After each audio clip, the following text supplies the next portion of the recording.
मदरसे में जब बच्चों को कहा गया कल अपने माँ बापों को साथ लेके आना, तभी एक बच्ची चुपचाप रोने लगी। फजर की नमाज के बाद गांव का एक छोटा सा मदरसा बच्चों की आवाजों से भर गया था। सब बच्चे अपने अपने जगह पर बैठे थे। कोई हंस रहा था, कोई शरारत कर रहा था, लेकिन आखिरी बेंच पर बैठी मरियम हमेशा की तरह चुप थी। मरियम सिर्फ 9 साल की थी। 2 साल पहले सड़क हादसे में उसकी अब्बू अम्मी का इंतकाल हो चुकी थी। अब वह अपनी बूढ़ी नानी के साथ रहती थी। उस दिन उस्ताद साहब मुस्कुराकर कहा, बच्चों कल मदरसे का सालाना परफॉर्म है, सब अपने अम्मी अब्बू के साथ आना। पूरा कमरा खुश हो गया। बच्चे बातें करने लगे, मेरी अब्बू आएंगे, मेरी अम्मी नई ड्रेस पहनेगी। लेकिन मरियम की नजरें जमीन की तरफ टिक गई। उसके हाथ में पकड़ी पेंसिल कपने लगी। छुट्टी हुई, सब बच्चे दौड़ते हुए घर चले गए, लेकिन मरियम अपने जगह बैठी रही। उस्ताद साहब पास आकर पूछा, क्या हुआ बेटी? मरियम सिर झुका लिया, फिर धीरे से बोली, उस्ताद जी, अगर किसी की अम्मी अब्बू अल्लाह के पास चले गए हो तो कल वो किसे लेकर आएगा? इतना सुनते ही उस्ताद साहब की आंखें भर आई। कुछ पल के लिए उसके पास कोई जवाब नहीं था।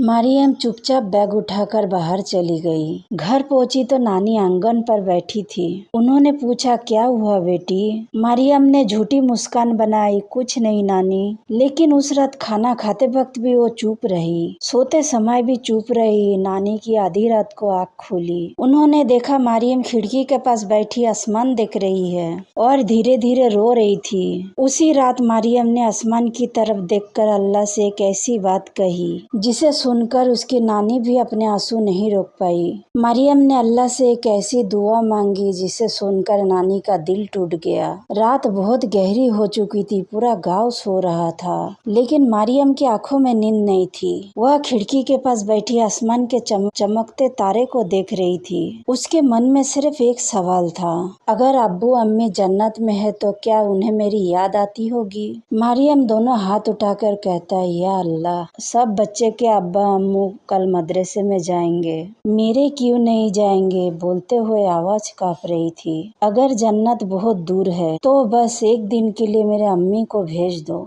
मैं उनसे कुछ नहीं मांगूंगी, बस एक बार गले लगाना है। इतना कहते ही वो फूट फूट कर रोने लगी। उसे पता नहीं था दरवाजे के पीछे खड़ी नानी सब सुन रही थी। नानी का दिल जैसे टुकड़ों में बिखर गया। उन्होंने दौड़कर मरियम को सीने से लगा लिया। दोनों देर तक रोते रहे। सुबह मदरसे जाने से पहले नानी ने मरियम के सर पर हाथ फेरी, बेटी आज रोना नहीं, तेरे अम्मी अब्बू जहाँ भी होंगे तुझे देखकर खुश होंगे। मरियम ने सिर हिलाया, लेकिन उसकी आंखों में उदासी अब भी थी। मदरसे पहुंची तो देखा हर बच्चे अपने माँ बाप के साथ आया था। किसी के हाथ में अम्मी का हाथ था तो किसी के कंधे पर उसके अब्बू का हाथ था, और एक कोने में मरियम अकेली खड़ी थी। उस्ताद साहब उसे दूर से देख रहे थे। तभी उन्होंने मंच पर जाकर माइक उठाकर कहा, आज मैं सबसे पहले एक बच्ची को मंच पर बुलाना चाहता हूँ। पूरा मदरसा उसकी तरफ देखने लगा। तभी उन्होंने मंच पर जाकर माइक उठाकर कहा, आज मैं सबसे पहले एक बच्ची को मंच पे बुलाना चाहता हूँ। पूरा मदरसा उसकी तरफ देखने लगा। जब मरियम मंच पर पहुंची तो किसी को नहीं पता था अगले कुछ मिनट में पूरा मदरसा रोने वाला था। उस्ताद साहब ने माइक हाथ में लिया, फिर मुस्कुराकर कहा, बेटी मरियम जरा यहाँ आओ। सैकड़ों आंखें उसकी तरफ उठ गई। मरियम घबराई हुई थी, धीरे धीरे मंच पर पहुंची। बच्ची का दिल जोर जोर से धड़क रहा था। उस्ताद साहब ने प्यार से पूछा, बेटी आज अगर तुम्हारी अम्मी अब्बू यहाँ होते तो तुम उनसे क्या कहती? यह सुनते ही मरियम की आंखें भर आई। कुछ पल तक तो वह कुछ बोल ही नहीं पाई। पूरा हॉल खामोश था। फिर उसने कांपती आवाज में कहा, मैं उनसे कहती अम्मी, बस इतना कहते ही उसकी आवाज टूट गई। आंसू बच्ची के गले पे बहने लगे। अम्मी, मैं अब बड़ी हो गई हूँ। लेकिन वह फूट फूट कर रो रही थी। लेकिन मुझे आज भी आपकी गोद याद आती है। हॉल में बैठे लोग अपने आंसू पोंछने लगे। कई माएँ अपने बच्चों को सीने से लगाने लगी। मरियम ने फिर कहा, और अब्बू से कहती, अब्बू आपने कहा था कभी मेरा हाथ नहीं छोड़ेंगे, फिर आप इतनी जल्दी क्यों चले गए? सुनकर पूरा मदरसा सिसक रहा था। उस्ताद साहब भी माइक के पीछे अपने आंसू छुपा रहे थे।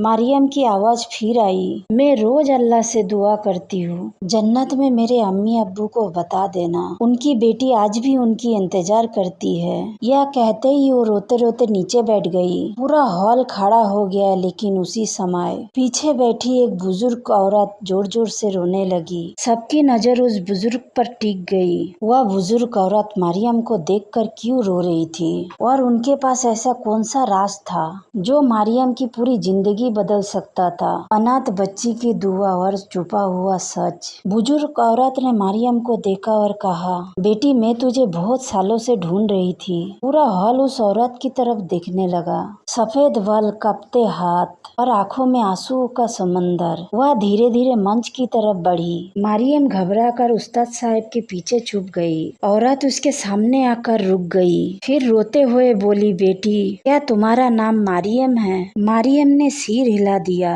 औरत के आंसू और तेज हो गए। या अल्लाह, इतने साल बाद आखिर मैंने तुझे देख लिया। पूरा हॉल हैरान था। उस्ताद साहब ने पूछा, आप कौन है? औरत कांपती आवाज में जवाब दिया, मैं मरियम की नानी नहीं, उसकी असली दादी हूँ। पूरा मदरसा सन रह गया। मरियम भी उन्हें हैरानी से देखने लगी। दादी रोते हुए बोली, जब तुम्हारी अम्मी अब्बू को हादसा हुआ था मैं इलाज के लिए दूसरी शहर में थी। जब लौटी तो पता चला तुम्हें कोई अपने रिश्तेदार साथ ले गए। मैंने बहुत ढूंढा लेकिन तुम कहीं नहीं मिली। उसे पहली बार अपने अम्मी अब्बू के जुड़े हुए कोई बात सुनने को मिली थी। दादी ने अपने बैग से एक पुरानी तस्वीर निकाली। तस्वीर में एक छोटी सी बच्ची अपने अब्बू के कंधे पर बैठी थी। वह बच्ची मरियम ही थी। उसे यकीन होने लगे यह औरत सच कह रही। लेकिन तभी दादी ने एक और बात कही। उस रात मरियम ने नानी से एक ऐसे सवाल पूछा जिसका जवाब देते वक्त नानी की आवाज कब गई। मदरसे का कार्यक्रम खत्म हो चुका था। सब लोग अपने अपने घर लौट गए, लेकिन मरियम के दिल में एक अजीब सी बेचैनी थी। उस दिन पहली बार उसने सबके सामने अपने अम्मी अब्बू का नाम लिया। पहली बार बच्ची ने खुलकर अपना दर्द बताई थी। रात को खाना खाते समय भी वह चुप थी। नानी कई बार पूछ चुकी थी, क्या हुआ बेटी,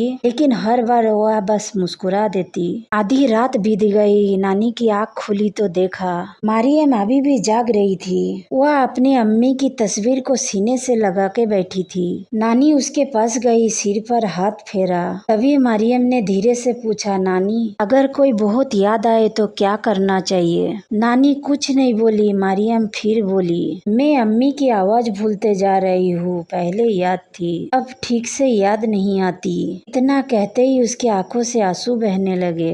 बच्ची का सिसक देके नानी का दिल जैसे टूट गया हो। उन्होंने तुरंत मरियम को सीने से लगा लिया। नानी खुद भी बच्चे की तरह रो पड़ी। नहीं बेटी, मोहब्बत करने वाले कभी नहीं भूलते, इसे दिल में रखा जाता है। वह तस्वीरों में नहीं, दुआओं में जिंदा रहता है। मरियम काफी देर तक नानी के सीने से लगी रही। फिर अचानक उसने एक और सवाल पूछ लिया, ऐसा सवाल जिसका जवाब देने में किसी भी माँ के लिए मुश्किल होता। मरियम ने पूछा, नानी अगर मैं भी मर जाऊँ तो क्या माँ मुझे पहचानेगी? नानी के आंखों से आंसू निकलने लगे। उन्होंने मरियम का चेहरा दोनों हाथों से पकड़ लिया और बोले, बेटी माँ अपनी औलाद को कभी नहीं भूलती। दुनिया बदल जाए लेकिन माँ की मोहब्बत कभी नहीं बदलती। मरियम कुछ देर चुप रही और फिर धीरे से बोली, तो मैं अभी नहीं जाऊंगी। मैं ऐसी बेटी बनूंगी मेरी माँ जन्नत से देखकर खुश होगी। उस रात बहुत दिन के बाद मरियम चैन से सोई। सोने से पहले उसने हाथ उठाकर अल्लाह से दुआ की, या अल्लाह मेरी अम्मी अब्बू को जन्नत में सबसे अच्छी जगह देना